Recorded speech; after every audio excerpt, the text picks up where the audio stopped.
ઝેનજીએ જે આંદોલન કર્યું કે અત્યાર સુધી ન બને તેવું પરિણામ પણ એ આ આંદોલન થકી આવ્યું। ગુજરાત સરકાર દ્વારા નિર્ણય લેવામાં આવ્યો છે કે ઝેનજીના આંદોલન દરમિયાન ગુજરાતની અંદર થયેલી ફરિયાદો અથવા તો ગુજરાતના વિદ્યાર્થીઓ જે દિલ્હી ગયા હતા તેમની સામે જે ફરિયાદો થઈ હતી આ તમામ ફરિયાદો પરત લેવામાં આવશે। મુખ્યમંત્રી ભૂપેન્દ્ર પટેલની સરકારે આ નિર્ણય લીધો છે કે રાજ્યની અંદર જેટલા પણ જગ્યા ઉપર ઝેનજીના સમર્થનની અંદર વિરોધ પ્રદર્શન થયો હતા એ વિરોધ પ્રદર્શન દરમિયાન જે કોઈ પણ ફરિયાદો નોંધાઈ છે એ ફરિયાદો પરત ખેંચવામાં આવશે। સરકાર દ્વારા પોલીસ વિભાગને જાણ કરી દેવામાં આવી છે કે જે આંદોલન દરમિયાન આ ફરિયાદો થઈ હતી એ તમામ ફરિયાદો પરત ખેંચવામાં આવે, વિડ્રો કરવામાં આવે તેવી વાત પણ સરકાર તરફી કરી દેવામાં આવી છે। એટલે કે ગુજરાત સરકાર દ્વારા ઝેનજીના આંદોલન બાદ હવે મહત્વપૂર્ણ નિર્ણય જાહેર કર્યો છે। દિલ્હીમાં જંતર મંતર આંદોલનને લઈને એક મહત્વના સમાચાર, વિદ્યાર્થીઓ પર કેસને લઈને ગુજરાત સરકારનો સૌથી મોટો નિર્ણય।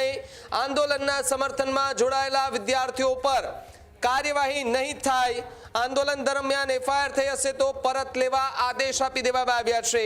આંદોલન દરમિયાન જે લોકો પર એફઆઈઆર થઈ છે, ગુજરાતમાંથી ગયેલા સમર્થન આપવા માટે ગયેલા જે લોકો પર એફઆઈઆર થઈ છે તેમની પર એફઆઈઆર હવે પાછી ખેંચી લેવામાં આવશે। આંદોલનમાં ભાગ લેનાર વ્યક્તિઓ સામે પણ હવે પોલીસ કાર્યવાહી નહીં થાય, નોંધાયેલા ગુના પરત ખેંચવાની કાર્યવાહી પૂર્ણ કરવા પોલીસને સૂચના જે છે તે આપી દેવામાં આવી છે।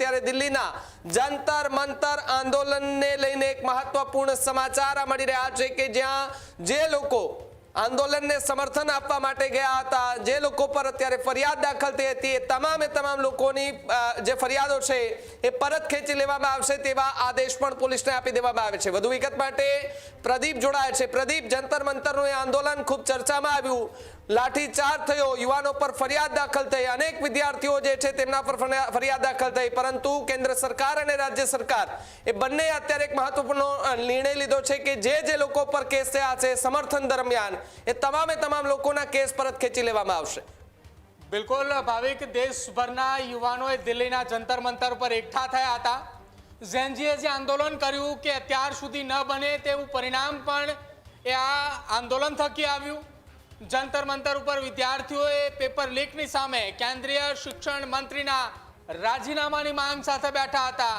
રાજીનામું પણ એ યુવાનોએ લઈને આવ્યા અને સાથે જ જે માંગો હતી કે આખી પેપર લીકની ઘટનાની સામે કડક કાયદો બને, જે વિદ્યાર્થીઓ પર કેસો થયા છે કેસો પરત ખેંચવામાં આવે, આ તમામ માંગની સાથે રાજ્ય સરકાર પણ હવે એ અડગ છે।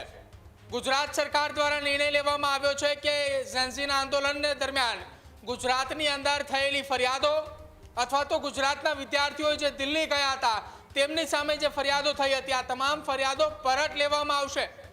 રાજ્ય સરકારે સંવેદનશીલ નિર્ણય એ ગુજરાત નહીં પરંતુ દેશભરના વિદ્યાર્થીઓ માટે જે કેન્દ્ર સરકારે લીધો હતો એ જ નિર્ણયની સાથે ગુજરાતના વિદ્યાર્થીઓને લઈને પણ મુખ્યમંત્રી ભૂપેન્દ્ર પટેલની સરકારે આ નિર્ણય લીધો છે કે રાજ્યની અંદર જેટલા પણ જગ્યા ઉપર ઝેનજીના સમર્થનની અંદર વિરોધ પ્રદર્શન થયો હતા એ વિરોધ પ્રદર્શન દરમિયાન જે કોઈ પણ ફરિયાદો નોંધાઈ છે એ ફરિયાદો પરત ખેંચવામાં આવશે અથવા તો જે ફરિયાદો નોંધવા માટેની તૈયારીઓ હાથ ધરવામાં આવી હતી એ ફરિયાદો હવે નહીં નોંધાય।